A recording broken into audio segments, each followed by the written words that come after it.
omako mopong'o wiye.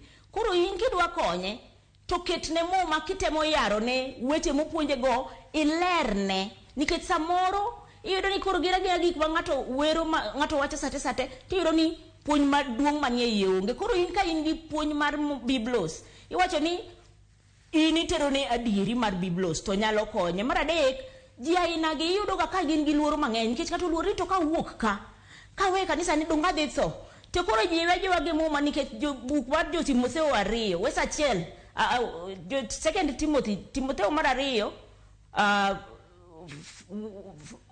chapter 1 verse 7 wes mar 7 kare achiel wes 7 wacho niya, Nyasaye ok omiyo wabed ngoche to miyo wa teko gi rieko to gi ritruok.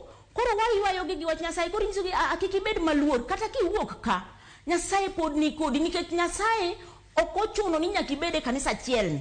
Omiyo koro itemo nyiso gi ni tin dong ineno gima Nyasaye momiyo ji rieko kata dakteche go dong Nyasaye momiyo gi rieko magikelo go yath.